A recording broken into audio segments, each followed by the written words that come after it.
Hello, friends, and welcome to Profoundish. I'm today's host, Weston. Alex will be joining me as we talk about, it's a super casual episode today in the first half. We're going to talk about, TV shows. We talk about Adventure Time for a really long time. So come join us as we just kind of nerd out on stuff that we used to watch on YouTube and on TV. It's great. But then we do a complete 180 and go deep into some moral dilemmas and decide what the moral high ground is on some very strange topics. It's profound-ish.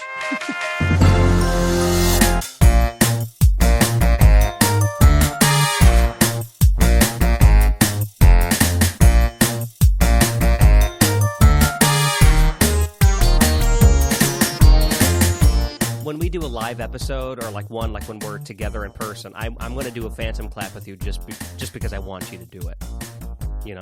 Yeah, as if we're recording. We'll be on a stage somewhere for thousands of people to see us on somewhere. I don't know. One day. And we'll just be sitting on opposite ends of the stage with microphones, as far away from each other as possible. And you're going to be like, Weston, do the phantom clap. And I'll be, okay, Alex. And then we'll clap. We'll be yelling at each other even though we have microphones. And then the real OG diehard fans in the audience know exactly what we're doing. Because we've let people into that secret once or twice. I like the idea of there are people at conventions. So they'll be because I'll hear about this from people that have gone to conventions that are YouTubers, right? So they'll be at some convention and they have a panel or whatever, and they're on a stage and people can kind of come in and sit down and there's an hour where they do whatever. But a lot of those conventions, if you're at a convention and you don't know who someone is, you might just wander in oh, well, who's this person? I'll come check out this panel or whatever. So you get people that wander in those live events that actually don't have any history. Right? So I just imagine someone coming in, sitting down with no idea what we are, what we do, or what we're talking about. And it's what's happening? I know. I'm trying to put myself in those shoes. I don't know if I guess if you're there and you're just kind of there for the experience, I guess I would sit in. But usually I'd be looking for people I really know. But maybe there's a free hour where you don't have anything. Right. And maybe you're oh, why not? Maybe this panel looks really busy. It must be someone famous or something. So I'm going to just try to get in. I have always... You talked about one of these things happening near where you live recently, or some sort of convention or some sort of thing like that recently? Yeah, I missed some kind of gaming convention that was in town that I had no idea until it was over. I was like, what? Which surprised me that it was there. It probably wasn't very big. For something like that. But I've always wanted to go to a gaming... really any sort of... I'd prefer to go to a game-focused con, but I'd really go to kind of anything like that, anything of the sort. Because there are ones that are game-dedicated, and there's ones that are kind of everything. So, but I would love to go to one sometime. I've never been. I know our buddy Logan usually makes the trip up to Gen Con every year, and I was kind of playing around with the idea of trying to go up there this year. I don't think I'm going to pull it off. I don't think I'm going to swing it, but... Because it's coming. It's so I don't know when does this episode release? Are we past August? Is it already long over? I don't know when this episode comes out, but whenever it comes out, it may have. It's late August or early September. Yeah. Yeah, I'm not mathing it out right now, so it may or may not have passed. But if anyone out there knows what Gen Con is, and if you've ever been, I was thinking about going. Maybe you met me there. Maybe you didn't. Tune in next week to find out. So that is what is that? Educate me. I'm not sure. Is that because I know what he's super into? Is it mainly just that, or is it other things too? It's this is the about section. Gen Con is the largest tabletop game convention in North America by both attendance and number of events. It features traditional pen and paper, board, and card games, including role-playing games, miniatures, war games, live-action role-playing games, collectible card games, and strategy games. Wow. Yeah. And you just had that at the top of your head? No, I said this is the about section. You should have just gone with it. I already said. I already said this is their about. Yeah, no, totally top of my head. Okay. I thought you were just being super like into yourself and saying, I am the about section. I've got it right here. I am the about section. I just roll my eyes into the back of my head and just start reading off of my brain of this vast amount of information I just keep tucked away. Wow. The internet gets its information from Weston's brain. Let that sink in. When you Google something, it's coming from me, and I know what you've been Googling, and you should be ashamed. That was I think that was a what's it called? Something I almost said college humor, right? I almost said Comedy Central. I think College Humor on like YouTube or whatever. I think they do that segment. I think it's them that does it, where it's if Google was a person or if Google was a guy or whatever. Hilarious. That was one of the last things I think I saw College Humor do that I liked, but that was really funny. I need to rewatch that. Yeah, I don't remember the last time I watched College Humor. It's been a long time. Because people would because like they'd be sitting down. If you haven't seen the video, basically it's just this guy sitting at like this. Just to my memory, it's like you're kind of in like a poorly lit room, like in this dingy office somewhere, and he's Google. He's sitting at a desk, and then people are like sitting down in chairs across from the desk, and they're talking to him like they would search it. So it's like, why my belly button purple? Or just, these why weird belly button questions. purple? Why belly button purple? Yeah, exactly.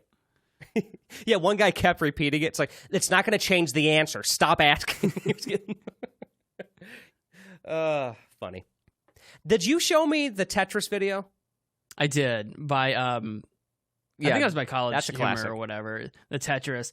And because it's like the guy's like building up Tetris and he's not getting the final line piece or whatever. And it's like, oh my lord, what should we send down to? It's like this Olympic gods or whatever deciding what pieces fall from the sky. What piece shall we send? Square block. Like the god figures like square block. Oh, wise decision, sire, or whatever. L block. And it gets to the point where it's like it just keeps stacking and the guy needs a line block. It's like, please, my lord, be merciful. Square block or whatever. And he just refuses to do it. And then finally the guy making the like setting it up like blocks the space where he needs a line piece. And then the god character is like, line piece. And then there's like angel people are like, no, my lord, line piece. This is not right, my lord. Line piece. Just like line piece after line piece. Anyway, I still think Funny it's hilarious. video. I just explained the whole video. Go watch it. God. That was early YouTube for me. You also, yeah, I think that might have been my first exposure to College Humor, at least for me. I remember you showing me that.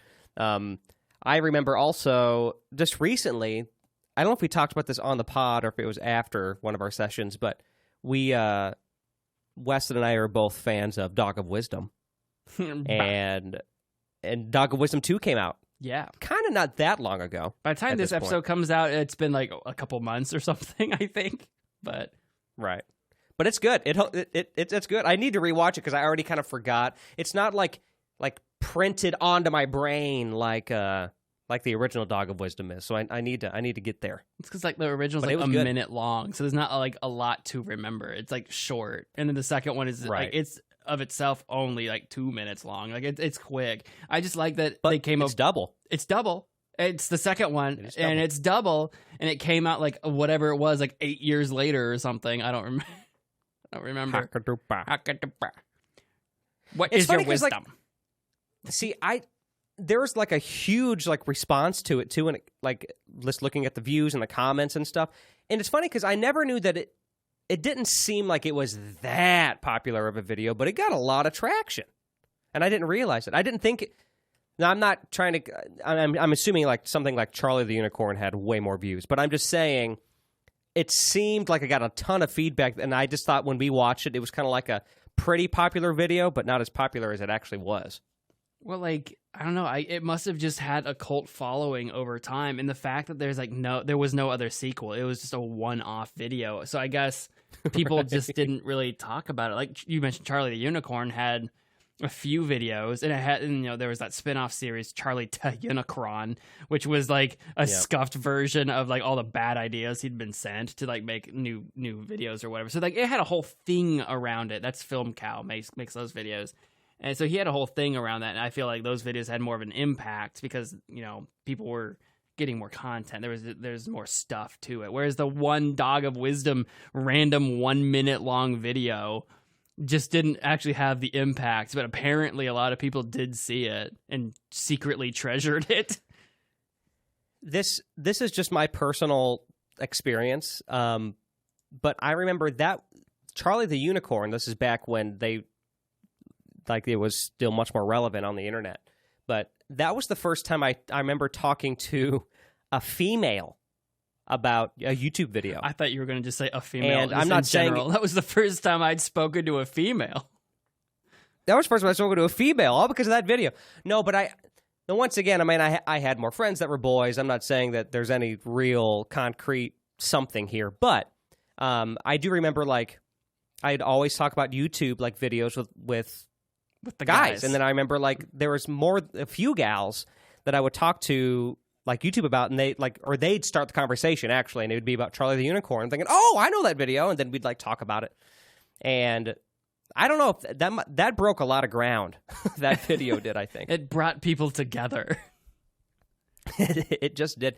And did he also do llamas with hats? Yes. Or is that somebody else? Okay. Yeah, he did. It he seemed did very similar if it yeah. wasn't him.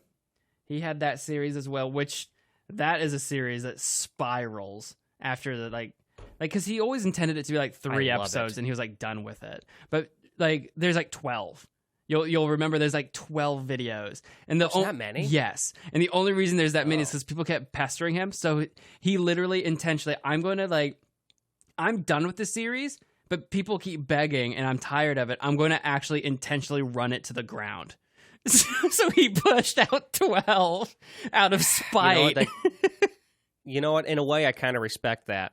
Like, because I don't know, there's something to be said to that. You know, that it's that artist, like, integrity. You know what you got. You're gonna make it until you're done, and when you're done, you're just kind of done. Like, but I like that he just kind of, you know what? F you.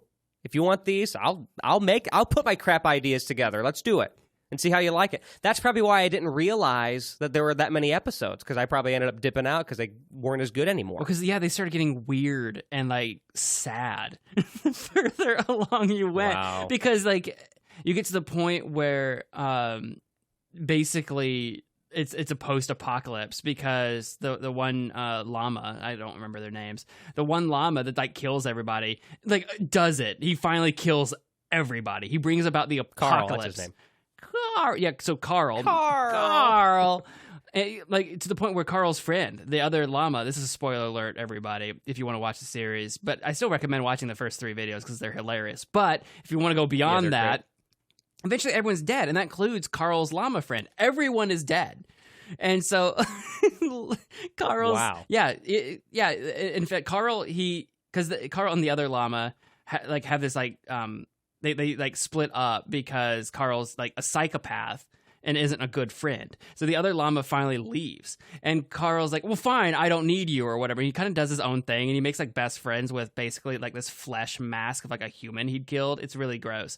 But but he does that for a while. Weird. And it becomes a stand-in for his psyche, where he's talking to himself. He's like struggling with his own demons. Like, there's a question if it's even real, but that's a whole nother thing if you want to go like deep into the nonsense. Point is, he goes to like the apartment of his friend to finally meet him and like make amends, but it's too late. It's the apocalypse. His friend had died, God knows when. So everyone's dead on the planet. And in the 12th episode, finally, like, after being broken down by being alone on this planet, by just like all he ever wanted to do was be funny and make friends with this other llama guy, that he, you know, because he was such a psycho about it, he pushed his friends away. He pushed everybody away, that he's alone in the world. And he's like at the top of like a bridge or something. And the final moments of the final of this entire series is him just screaming Carl into the void, and he just jumps off the bridge. And that's the end of the show. Oh my gosh, I didn't know any of this. It gets so dark. You watch the first 3 videos, and they're just they're just hilarious. They're kind of dark humor, but they're hilarious. But then 4 on is just a spiral into the pit of darkness, and the way it ends is so beautiful.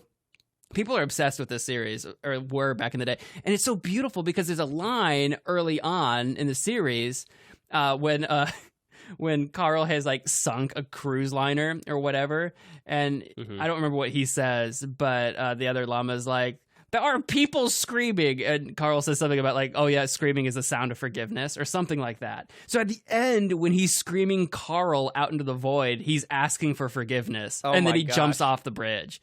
Oh my gosh. And it's just like, it's amazing. It's so mind-blowingly amazing, but it just gets so dark. Wow, I'm curious just to go through that. I did not realize it kept going on that far. Yeah, it just keeps going. Wow. And they're objectively, the individual videos, like, after 3, basically, are not really very good by themselves. Like, not really. And that was, like, the point. If I remember right, because I think I heard this in a... Because it's not like I know the guy, Film Cow. I don't remember what his real name is. But, I don't know him personally, but I think I was listening to an interview, and I think that's what I remember him saying, was that he was just kind of like really tired of being begged for more episodes. So like, if I remember correctly, he's like, I'm just gonna run this into the ground, and that's what he did. And I was just like, well, what a way to do it! What a goddamn legend! I don't know. No kidding. What a way to do it! Wow. I like when shows. An example I think of. So I do like when shows take a turn. Now that sounds like an extreme turn, of course, but something that reminded me of was, to a different degree, is Adventure Time. Yeah. Because I remember there was a time when kind of all of us for a while. Well, maybe not. I don't know if you really were into it so much, but I know like a lot of our group of friends were, and we were watching it, and it started off as a super, just really weird, kind of off-the-wall, goofy show. And then it got really serious at the end. The last couple seasons, I never finished it. I actually still want to. But the last few seasons, they do get darker, and they get a lot more, like, serious, a lot more adult themes. Because if there's one thing that show always did, is it always had, like, the young audience's attention, even at the beginning. I noticed that. Like, you'd go into, like, a Hot Topic, back when Hot Topic was a thing. Well, I mean, maybe it still is. I don't know. But anyway, you'd see the Adventure Time stuff everywhere, right? And Hot Topic is like, like a teenager / young adult kind of place. But that show was originally, it was kind of marketed towards, like, kids. Right. I mean, it was, like, really colorful, and there's a bunch of different princesses, and they're all, like, weird fruits, and they're, it's all, and just weird things. But very quickly, and I'm wondering, the reason why I brought up, like, the teenager, young adult thing is I'm wondering if they were just they were really learning who their real target audience was, and they were, like, slowly writing to that. I don't know. I think that's absolutely what happened, because when you watch, like, the pilot and you watch the first season, like, it's definitely geared younger. Not like Goo Goo Gaga babies or anything, but it's definitely geared towards kids. With, like, maybe a joke here or there for, the parents probably watching or whatever. But, like, something about the humor and maybe the animation or something about it, because it was kind of a weird show anyway. I think at some point in season 1, I don't know how ratings work. I don't know how TV networks figure out who's watching stuff. I don't know if it's just based on merch sales. I don't know how they figure this stuff out. But they figured out that, like, their target audience, they were watching the show, but they had a greatly increasing audience and older than their target. So they started writing older. And of course, as the seasons went on, the older people they were writing to were themselves getting older. So, like, you're getting into the teens, you're getting to the young adults, people dealing with, like you said, like, adult themes and topics or whatever. So they started sprinkling more and more of that drama stuff and more of that hidden lore.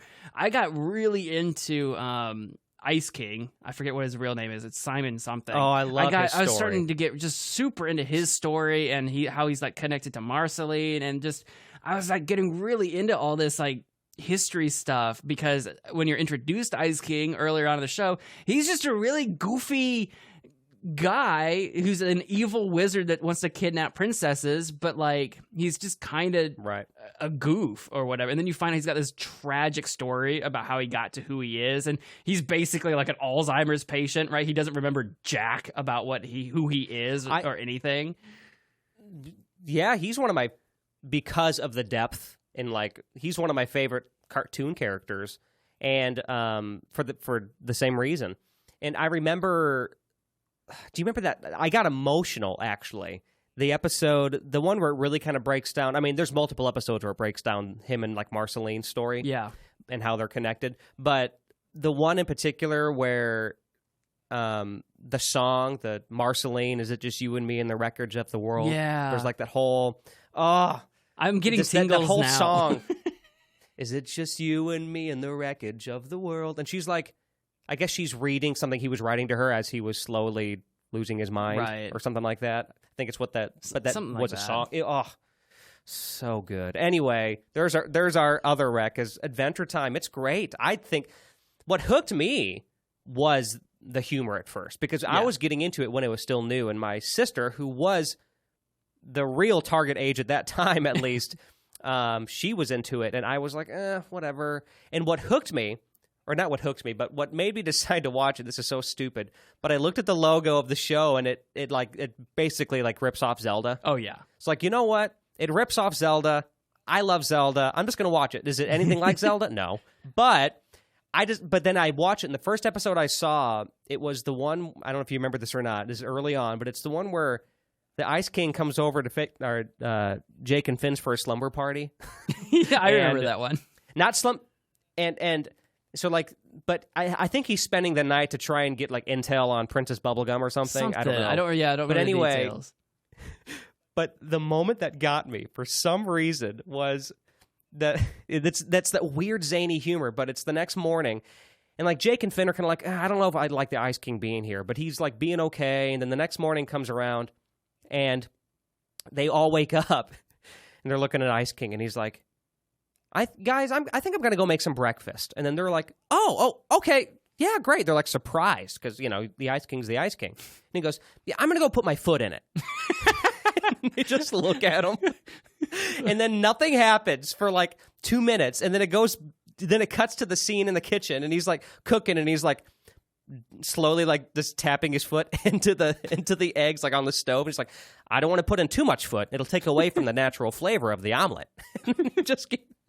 It's such a stupid Adventure Time joke, but I thought this is hilarious, and there's more jokes like that, and then I just fell in love with it. There's the hook for me initially, like it's the dumb humor and the stuff that like shouldn't be that funny. There's an episode, I think it might be episode 1. It's super early, I don't remember, but there's a point where for some reason Finn needs to get a thing from like these villagers, or he's helping these villagers or something, but like the villagers are being bullied by like this giant like sentient barn who's called the farm. So like, what? I don't remember this. It's like I remember literally a mountain doing that. Yeah, I remember the mountain one. This is not the mountain one, but like, okay, this is super early, and Finn's like, I challenge you, or whatever it is he says. But the part that I always quote is just the farm's like, you want to fight me? You think you could take on me, the farm? And Marley and I will still like, you think you could take me, the farm? And it's just like a giant barn or whatever. Oh my god! Finn goes running up to fight him. The barn like kicks him. Finn goes freaking flying or whatever. But honestly, I think it was that first season though where the weird dark stuff started happening quickly though, because do you remember like there was 1 or 2 episodes where it was a very happy ending, and this is season 1. Everyone's happy and smiling, but then all of a sudden, right before it cuts to commercial, it zooms in on that evil snail with the red eyes. Yeah, that was effed up. Like I remember, like first, I'm like, what the hell was that? And that's when you start finding out that snail ends up being a tie to the Lich King. It's a tie to the Lich King, like and that. Apparently the snail is in every episode. But I don't think it always looks evil, does it? Or does it always look evil? Yeah, because it remember. is. So it's always evil. It always looks evil or whatever, and it's in every episode, but it's hidden. So it's like always watching. Except there's 1 or 2 where like it just randomly will zoom in on him at the end, and he's just like waving, but his eyes are red, and it's like freaky. So weird, Yeah. but it's so good. Oh, I kind of want to rewatch Adventure Time now. I think still the creepiest episode that I think of off the top of my head is the one where Ice King is disguised for whatever reason as that cow that just creepy cow that's hanging out on a hill just outside of like the tree house that Finn and Jake live in. They're looking out the window and there's this creepy cow like on a hill just staring at the tree house, not blinking, not moving or whatever. And they're like, "That we gotta do something about this creepy cow." And it's like it turns out to be Ice King in the cow for whatever reason. Ice King was just being weird, but the cow was just so it looked derpy, but it just wouldn't do anything, so it was creepy.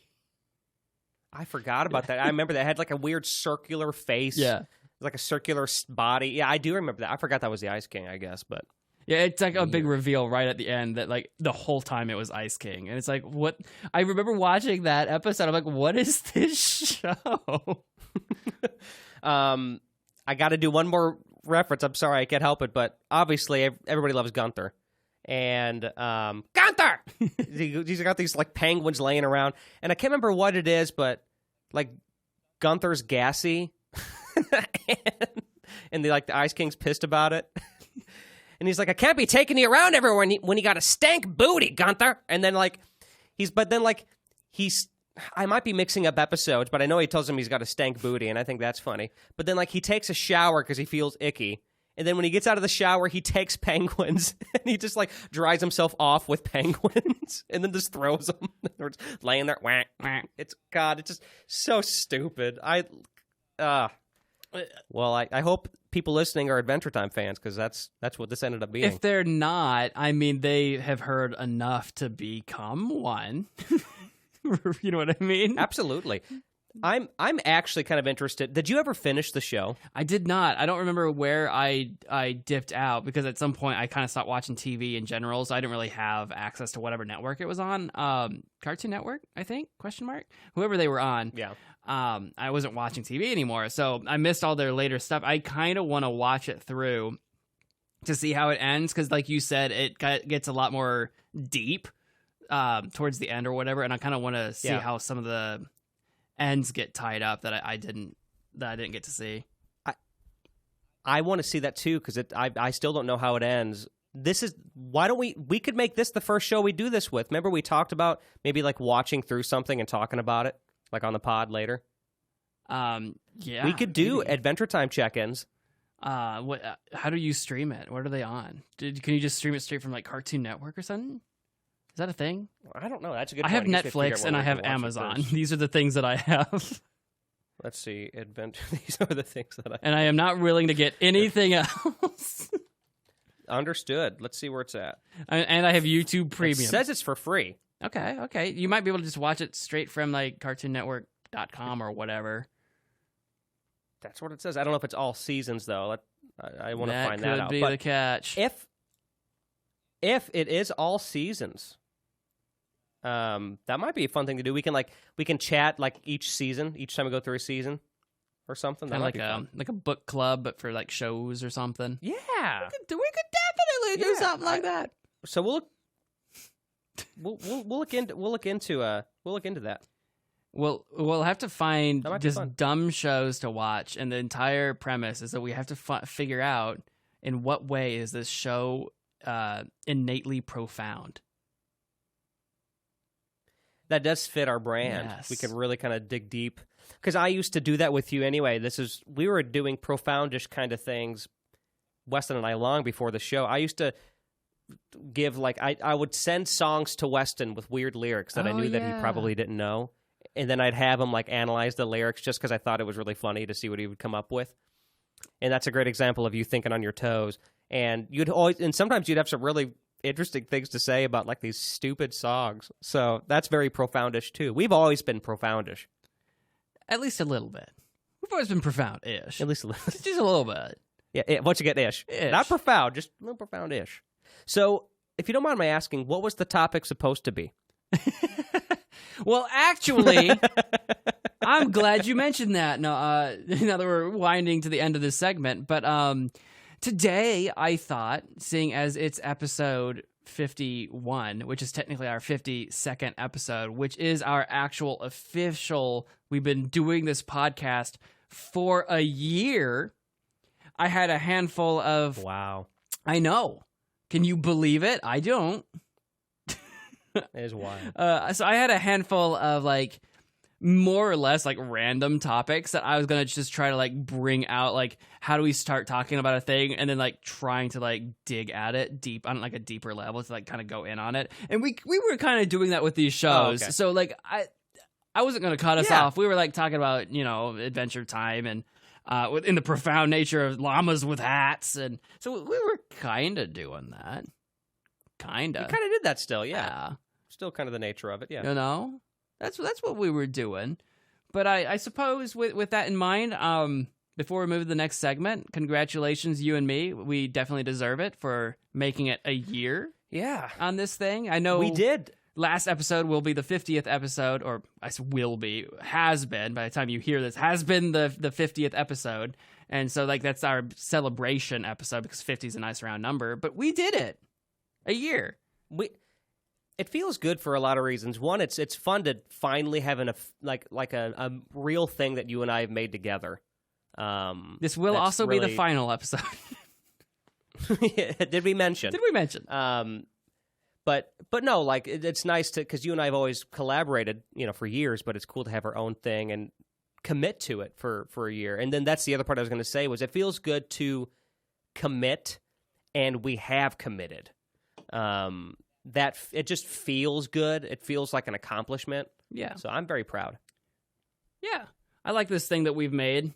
Yeah. So, yeah, and I think it is something to be proud of, because, like, it's so easy to start a thing. And I know this intimately well. It's so easy to start a thing, and then you do it for a while, and then you stop. Like, any creative endeavor, any habit, you know, if you're like, I'm going to start working out today, and that lasts a day or two, and you're like, well, okay, I forgot that I'm also lazy. So, like, same thing when you're creating things, like, I'm going to create a thing. Right. I'm going to do this podcast with Alex. Well, like, at any time either one of us could have flaked on the other, for any could be totally legitimate reason, scheduling stuff. Yeah, we've had scheduling stuff come up, but we've been working to always make sure we were ahead of the curve on that stuff, right? So, like, could have fallen apart anytime. Technically, for those that don't know, Alex and I have actually done a couple podcasts before that no longer exist, that I started years and years ago. Shout out to anyone that remembers the G-Spot podcast. Rest in peace. Rest in peace. I was cleaning up my room through some old knickknacks, and I found the G-Spot button that I have. Yes, I think I might have sent you a picture when I was doing my spring cleaning last year. I remember I found that, and I put that in a safe place because I didn't want to lose that. We had merch.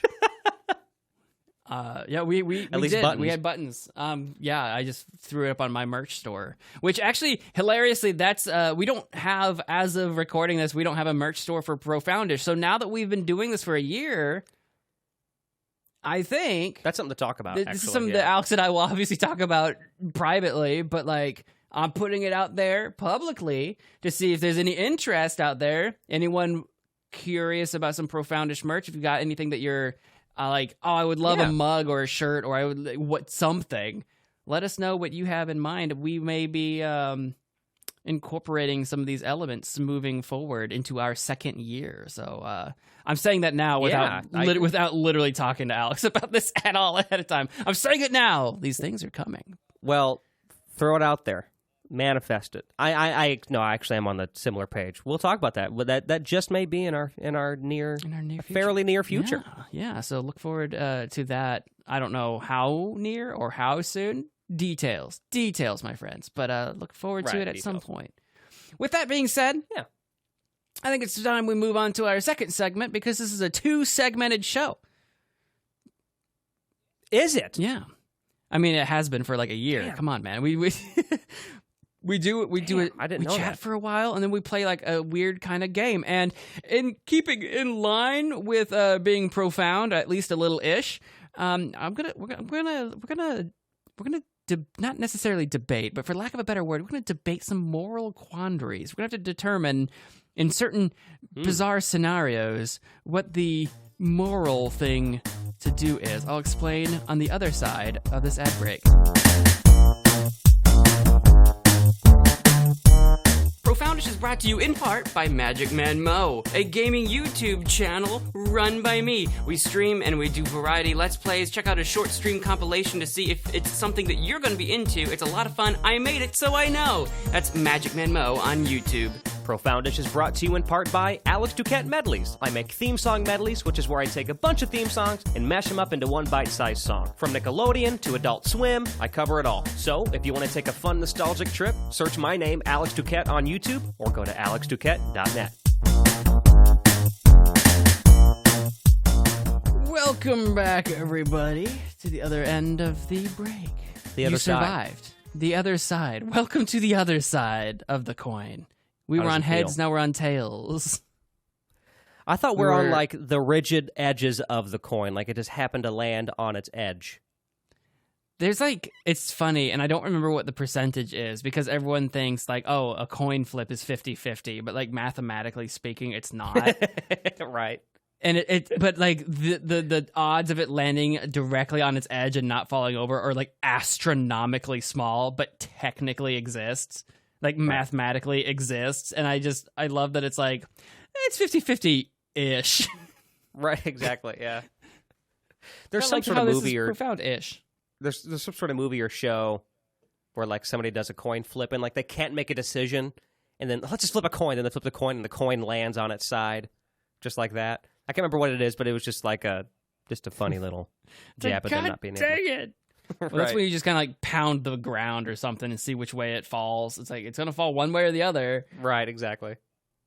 All right, so I have a game for you, and I've modified it a little bit. All right, this is I just wanted in name of Profoundish, right, where we're gonna like try to like maybe stretch our brainium a little bit. I've got this card game. It's a party card game, and I think I've played it all of literally one time ever. And Great. It's called Moral Dilemma. Now, it's a party game, so for like 4 players and up. So obviously, I'm modifying the concept here for the sake of our podcast here. But the basic gist is that we're not really competing for points. We're not doing it in that way. But I'm going to present a number of moral dilemmas. That's the idea. And each dilemma presents 2 possible options to solve this dilemma.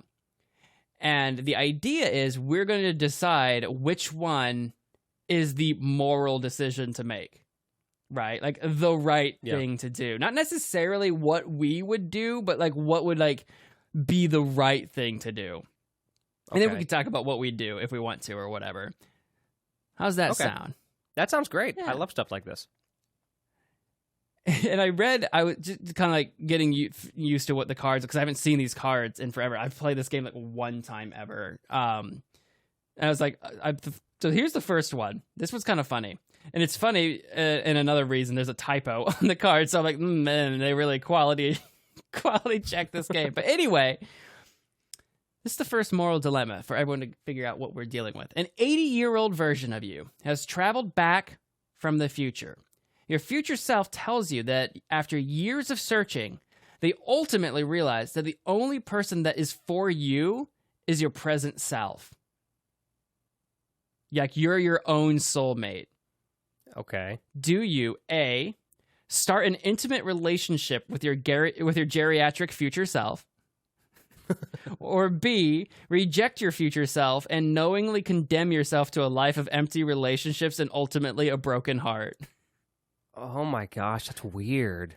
And again, this one's kind of like super rough because you're actually in a very happy relationship with Stephanie. So like the entire idea behind this card is imagine that like that is destined to fail. Like an 80-year-old version of you comes from the future and says, nope, it's all meaningless. You are destined to be with me. Do you do that? Like, is that the right move? Or do you reject that? That's a hard one because it's like, you know, you're just, it's the inevitable, right? I mean, it's my relationship is destined to fail. So it's a matter of, do I just want to ride this out every day knowing that one day it's going to fail? Because but who knows? What if, I know me, I'm dramatic. What if like, you know, what if her and I just decided to split up when we were 79? You know, and then I was just like, you know what, we can time travel now. It's really easy. You know, I just you split up at 79, and a year later, like, well, God dang it, I'm going back. I'm going back. Exactly. No, I don't. But because I think this presents another, like, the weird dilemma here is that you're in a relationship, so this kind of insinuates that falls apart. I'm single, so it's like, oh, well, that makes sense because I'm still single, so clearly future geriatric me is onto something, right? So it's like, well, maybe I just do buckle up and say, yeah, it's me all the way, baby.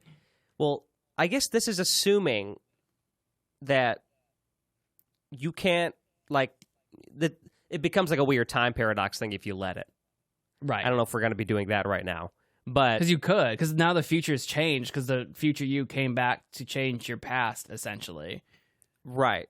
Because what if now that you're aware of that, right, or something, and maybe you have these long talks, and he explains how it went to get to that point, and things that your future self tried or whatever, and go, you know, I'm going to do things the opposite of what I tried to do, and see how that goes. You know what I mean? Maybe that could be different. But I didn't know if we wanted to play the time paradox card or not, because that could, I mean, the options could be limitless there. Because you kind of, well, because this is all about morality in a way. So true. Like, what is the right thing to do? And you think maybe now that you know that, like, your 80-year-old self finds no one, maybe actually the right thing to do is to reject your future self, because that is the self that you no longer wish to be, and you are going to, like, become a different person. Risks that you wouldn't have taken, you take. Oh, wow. People you would refuse or normally wouldn't have talked to you, like, oh, they wouldn't be interested in me. Well, you're like, well, screw it. What do I have to lose? I've seen what the future is if I don't. So maybe you start doing things that would actually put you out there more and meet more people and increase your chances. And then if you end up just fulfilling that cycle, like maybe, you know, again, time loops and stuff, if you still fail when you turn 80, well, apparently you have access to time travel when you turn 80, so you can give it another run. Yeah, exactly. You know what I mean? So, yeah, you know? Yeah. No, I agree. I'm with you. And in my regard, I think it would be, he comes back to me. I'm in a very happy relationship, and I think it would be kind of a similar thing where maybe I learn what happened, and we just don't do what, you know, the things that led up to what happened, and continue to, you know, refine and refine's probably the wrong. Well, I guess a relationship does change and refine over time, but, you know, just like continue to build up that relationship in a direction that doesn't lead to that. So it's kind of a similar thing. Just for me, it would be with Steph in this example. So yeah, right. Is that the moral thing to do, though? Like, this is kind of a weird one with what's more moral. And that does make it what's super weird.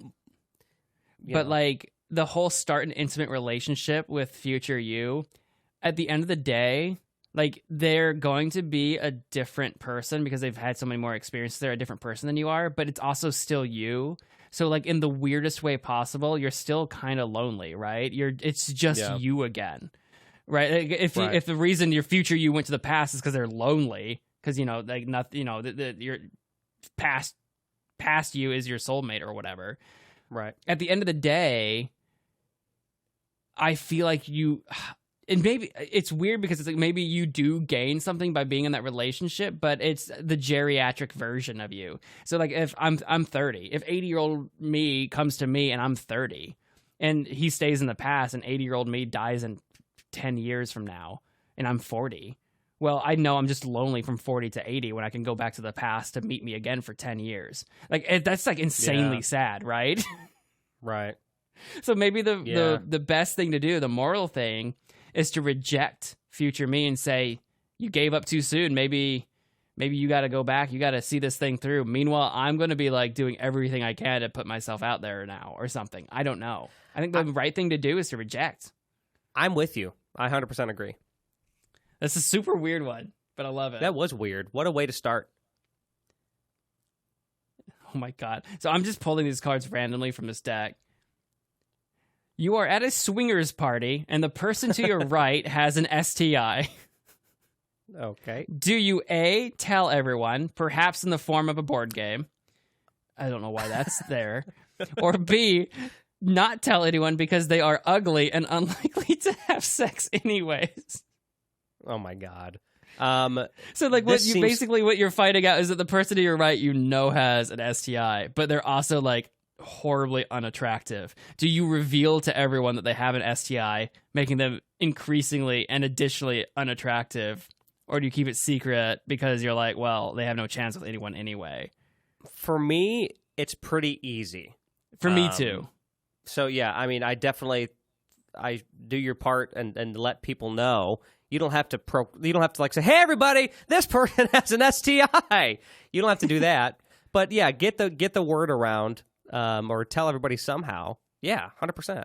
Because ideally, I think, which this isn't choice A or choice B, you can't really make it up beyond that. But ideally, I would probably want to approach that person first so that maybe I can convince them to be upfront about it so that any partners that they take on are aware of what they're getting into. Because that's the responsible adult thing to do. But if they're like not going to do that and we're at a swingers party and it's like, well, you're being irresponsible and I don't want anyone else to have an STI because you're irresponsible. So it's kind of like you got to tell people at that point. Well, yeah, and in this situation, it says that they're unattractive, but unattractive means different things to different people. So, which it even says unlikely, not guaranteed to not have sex with somebody. So it's like that's still too likely for me. Exactly. I do like how A's like tell everyone perhaps in the form of a board game, and it's like. So I guess it's if you're trying to be sly about it. Like, I imagine we're at a party, and it's like, oh, let's all gather around and play frickin' what's that game, that dirty card game, that party game, that like Cards Against Humanity. Yeah. I was gonna say it's super popular. You're like playing that because there's a bunch of dirty jokes on those cards or whatever. So you keep using Cards Against Humanity to like hint to everyone, to insinuate like Steve has an STI. Like every time you have something STI or STD or something related card, you're playing it and like talking about Steve. Like you're just making it as clear as possible. The video maker in me is already picturing like a scene.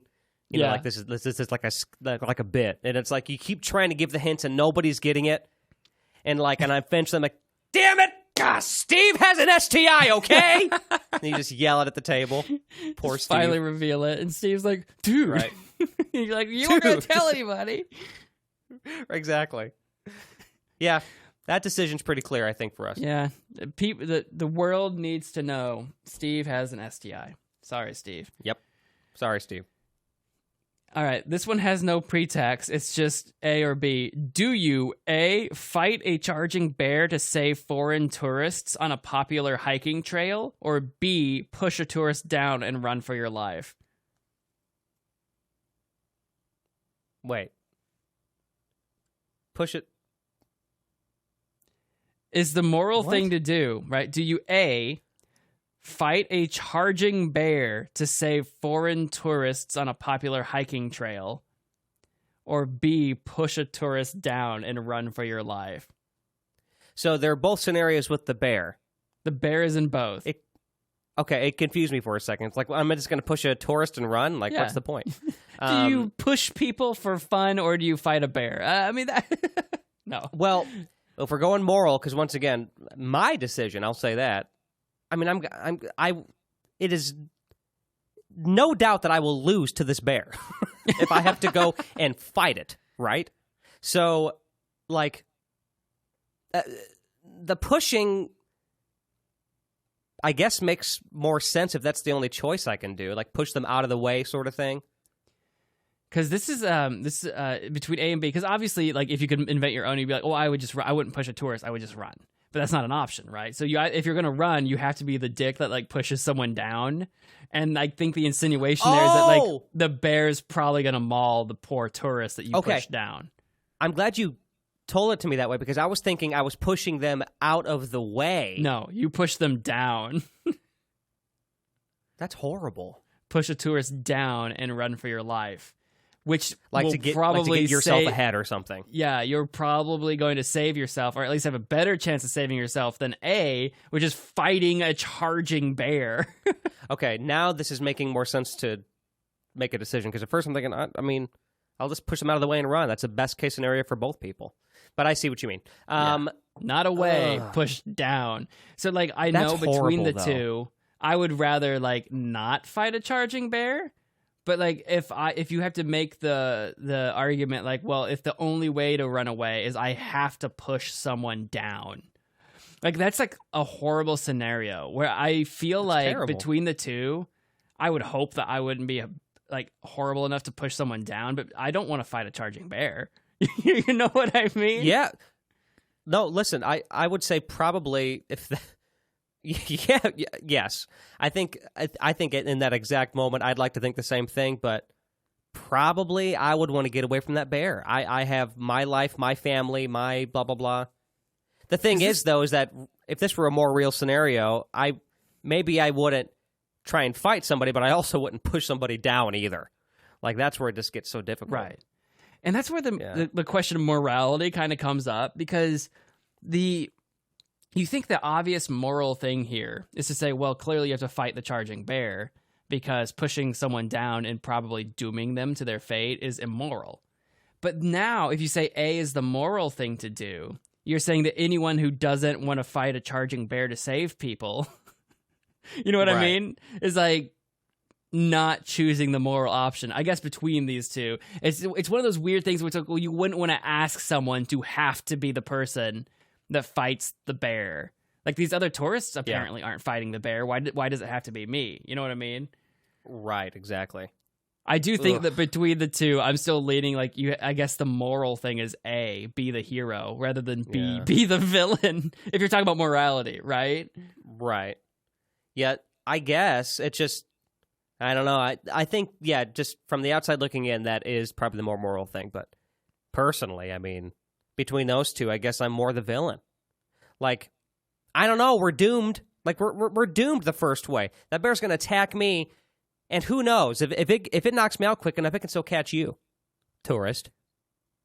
I don't know. See, it's so hard to not try and expand from these just two very limited options. I guess you can kind of hope that maybe the charging bear thing, you've seen like videos or whatever, like if you kind of like try to make yourself big and like, confident or whatever, bears get kind of freaked out by that. Like, bro, I don't want to mess with that. Like I could maul you, but like this human's acting weird. I don't want to deal with that. So I guess the thing is like there is a gamble where it's like, do I try to fight a charging bear and hope that like it gives up, or am I just going to get mauled? Like, because people have been mauled by bears. It's not like that doesn't happen. Right. What a terrible situation, though. Oh my gosh. So I would say I would probably do B if I'm honest. Like I'm not fighting a bear, but like the moral thing is to do A, right? Yep. Once again, agreed. I'm with you. Like I hate that, but like again, if this were a realistic scenario, you could just run, I guess. Now, what if the bear has an STI? And I didn't know where I was going with that. So what if the bear has an STI? Do you tell the tourists before you push them down? Hey, I just want to let you know, this bear's been around. I hate what that insinuates. It's like, why do I care? Is the bear going to screw me? Like, what? Like, am I gonna have intimate relations with the bear before it mauls me and eats me? Which is actually funny. Have you seen Baldur's Gate 3 is like out now or whatever? And have you seen that as a druid class in that game, apparently you can get into a relationship with a bear? Because you can polymorph into a bear and you can be two bears in a relationship. That's like a thing. Amazing. That is amazing. But I hope someone would tell me if the bear has an STI. I'm just saying. Yeah, I would say it. Man, making love to a bear, let me just say, you'd have to be not just mentally prepared, but physically prepared for this. Like, I just don't know how you could do that. I just don't know. I don't remember what it's called. Apparently, like, the number one most like read or reviewed or something book in Canada one year a few back in the romance genre was a smutty romance book between a woman and a bear. What? Like it was like a best-selling book in Canada. Everyone is like, it was something like, hang on, best-selling Canada bear romance. What a weird search. It's just called Bear. Bear is a novel by Canadian author Marian Engel, published in 1976. It won the Governor General's Literary Award the same year. Odd. Okay, well, It tells you know the what? story of a You're gonna love lonely archivist sent to work in Northern Ontario where she enters into a sexual relationship with a bear. Oh my god. You need to see the cover of this book. It's like this girl What's it with called no again? top. It's just called Bear. So type in Bear Bear Canada 1976 Canada. And it's this bear like behind this girl like wrapping its arms around her and she's just topless. Okay, wait, I have to see this. I'm You looking it up have right to now. see the cover of this book. Let's see. Hang on, I'll copy link address. Wow. I'll send it. Did you see I it? see it. That's amazing. This doesn't look real. This is so strange. I kind of want to read it. Anyway. We could do that after our Adventure Time book club. We could do a book after club our with Bear. Yeah, after we watch Adventure Time, we're gonna read Bear, and We really could, though. That would be amazing. We'll talk about it. That is, All right. yeah, that is interesting. So, Wow. anywho, All right. Next moral dilemma. Now that I'm all hot and bothered by this bear situation. This bear knows how to love a man. Oh One god, of that's our a old reference lines. that no one listening will remember. But our Yep. shout out to our buddy Except Robbie, us, yeah. Robert. I don't know I always called him Robbie, but I doubt he goes by Robbie anymore. You know what I mean? Probably Robert, if I were to guess, yeah. Probably. He's an adult now. I don't know. What's his Right. adult name? I haven't talked to him in a long time, but we shot a film I know. and there was this like wood statue of a bear in the park and they shot a scene. His line was, "This bear knows how to love a man." And it was never used. We never actually used it. It's pretty good. But I have a clip of him somewhere. Next, that's going to go to your director's cut in Caesar. It's never going to happen. Yeah, for my my 30-year anniversary video, or my remaster. Yeah, you just keep adding a decade to that remaster. You It notice just keeps that? getting Yeah. pushed back. It was 10-year at one point. Here's another quandary here as we're getting close to wrap up. Your significant other has been poisoned. There are 2 antidotes, both of which have a side effect. Do you, A, choose the antidote that causes your significant other to become extremely mentally handicapped for life? Or B, choose the antidote that causes your significant other to become irreversibly physically deformed beyond recognition? Okay. What? That is, Wow. You are significantly poisoned if these are your 2 antidotes. This is awful. So completely physically deformed. The Okay, physical, so- the physical one says deformed beyond recognition. And I'm like, do you become a blob or do you just like another person? Like, That's You what know- I got confused about, because I heard deformed, but then I just heard unrecognizable, and I thought, yeah, do you just look different? I guess you Or look just different, deformed? but like unrecognizably different, which is kind of wild to try to imagine. I assume like they'd still look like a person, like a human. I'm assuming Okay. not like she becomes a blobfish or something. I'm assuming. I think my answer and the moral choice are different again for me. I think my answer would be, I'll say that first, and I'll explain why I think it's different than the moral one. My Yeah. answer would be to change the look, Right. to look like a totally different person. But I think you know where I'm going with this, though. But this is basically, I'm making this is my decision, even though, like, I know my significant other, and it's all about knowing your significant other in this moment, obviously, and you like getting their feedback, assuming you can get their feedback in that moment or whatever, because you're making this decision for them, and Right. I don't know, and like if they always struggle with how they look, and then they change how they look completely, and it's even worse or something, you Yeah. just ruin them for life. And they are completely conscious and can process that any way they've always been able to. And they could that's a suffer tough thing right there. with a lot of like depression issues and identity issues. I could see that being really hard. I mean, Yeah. either of these would be hard, but And- at least with the extremely, like whatever extremely mentally handicapped means, at least maybe then you could hold in the comfort that if they're not like aware of their own mental handicaps, then they can at least maybe still live happily, right? Not dealing with Right. that it's level basically of it. It's basically either making it more difficult for you or more difficult for them. That, it's difficult for both parties either way, but I think, Right. you know what I'm trying to say, though? I think it heightens for one or the other. But I think that's my answer for, like, I guess probably the higher moral choice for me. I'm curious what your answer is, too, but would be I guess the mentally handicapped one. Like, severely mentally handicapped. Right. Because obviously that varies by degree, largely. But if it's severe, that's going to be a life changer for both of us. Because I kind of see what those questions on the surface trying to get you to do. It's trying to get you to say, is it, do we value morally looks or personality or whatever more? I see on the surface that's what they're doing. But I kind of agree with you in the sense that if you irreversibly physically deform someone beyond recognition, and people have been in really badly deforming accidents before and have, you learn to cope with your situation. It's not like this doesn't happen to people, just not necessarily with poison and wild antidotes, right? So that stuff happens, but that is a very serious.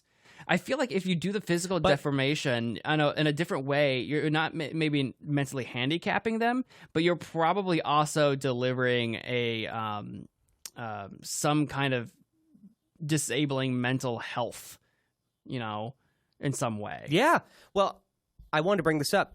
So like you said, in relationships, people get, they become that way, or, deformation from maybe like a really bad burn accident. Like, accidents happen, that stuff happens. The difference, and you cope with that, like you said, the difference is that we're making that choice for them. For someone else. We're making a decision to do that. And just the implications behind that alone, right? Once again, if they absolutely go through this, depressive spiral and they can't get out of it and they're having identity issues, you did that.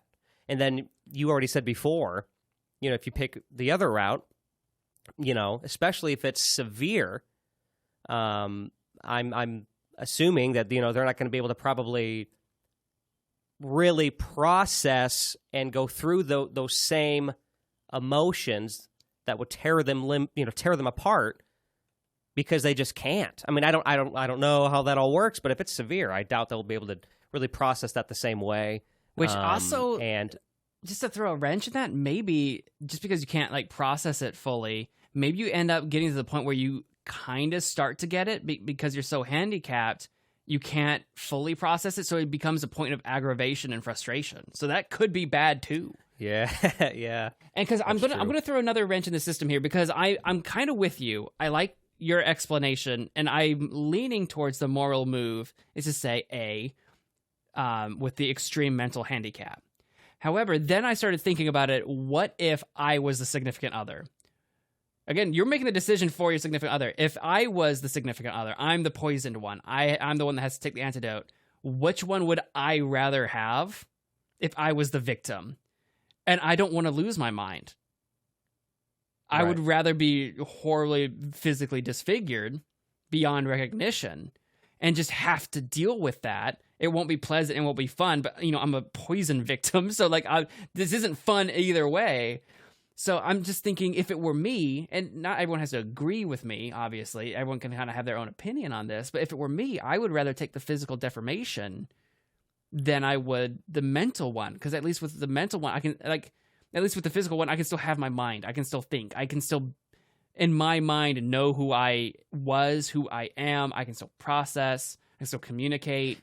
And to your favor, the processing, let's hope, obviously this is a major, major change, but hopefully it may take a long time, but because our mind would still be there, we're able to process that maybe to a point to where it happened, it is what it is. I'm going to be able to mentally move forward from this, and then life just continues on. So with all of that in mind, that's impossible the other way. Yeah, I kind of think choosing the like going with A, the mentally handicapped thing, is the more moral option, is also kind of maybe not doing enough service to our significant others for being strong individuals, not giving them the chance to overcome what a physical deformation might do to them mentally. Mm-hmm. So wow, yeah, it kind of circles all the way back around here a little bit, like where you know, it's like, you know, mental versus physical, but also physical is kind of mental, like kind of going around. I was leaning A based on how you described it, but then when I asked myself which one I would rather have and why, I think the moral option is B, to physically deform your significant other, but at least their mind is still intact. I mean, it just obviously the implications of what their mind's going to go through, but we already talked about that to begin with. It's tough either way, and you worry like what it would do to the relationship, to your significant other. But I think the moral thing is to give them that fighting chance to do that for themselves. They're not getting the option to pick the antidote. The least you can do is give them the option to fight it. That's what I'm thinking. And that is what I said earlier too. It's like we're making this choice for them, and you also need to know who they are. And I feel like for most people, though, giving them the chance, you worded that in a way that I really liked. I think I'll jump ship with you on that one. And I think you're right. I agree. That was kind of tough. I guess that was the toughest one right there. And I think that's an excellent one to end on this episode. Let us know what you thought of these moral dilemmas. We can do this again. We can have more in the future. We can go through some more like quandaries. Yeah, really these are be fun. profound. This is kind of like the red button, kind of. Yeah, like when you push the button. Yeah. I almost thought about doing that actually for today's episode, and then I remembered I had this game. Like, no, let's do something like super different. Because I like it. I hadn't looked at these cards in a long, long time. And I wanted to do something that kind of made us think. Kind of like, we've been doing Profoundish for a year. I wanted to do something that's like profound in some way. So, I want to think it. Yeah. I want to use your weight heads a little bit. I want to use my brainium in my cranium. Now let's go read Bear. Now we're going to go read Bear. I didn't realize, for some reason I thought this was a more recent book, but from 1976. But, yeah, that we're gonna watch some Adventure Time and read Bear. In the meantime, Alex, where do we find you?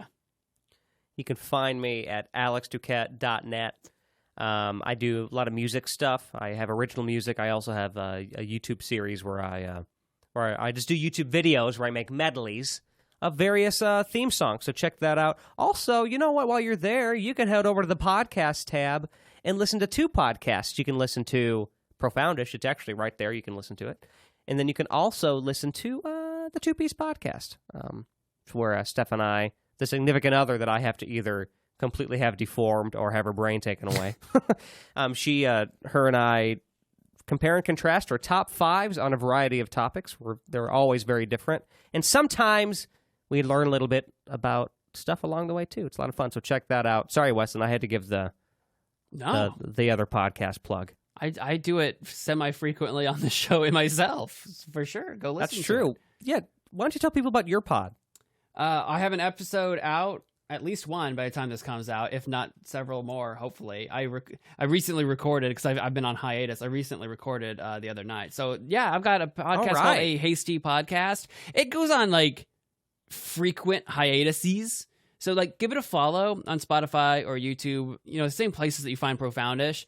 And then every now and again, it might, a new episode will drop in your inbox. And it's me. It's a solo podcast where I talk about what's on my mind, which is usually something news related or something like popular media related. And I just gas for like an hour. And it's, some people have told me that they're impressed that I can just literally just talk to myself for an hour. So, yeah. That's my podcast. Say hi to me on Twitter at Weston Hasty. It's not called Twitter anymore, but I don't X. I've got a website, westonhasty.com. Check out my gaming stuff on YouTube at Magic Man Mo. That's where you can find me. And you've been listening to Profoundish. Follow us on the Twitter or X or Instagram or TikTok at Profoundish Pod. Give us a like, follow, subscribe, 5 stars wherever you're listening to this if you haven't done it already. But whatever you do, thank you all for listening. And until next time.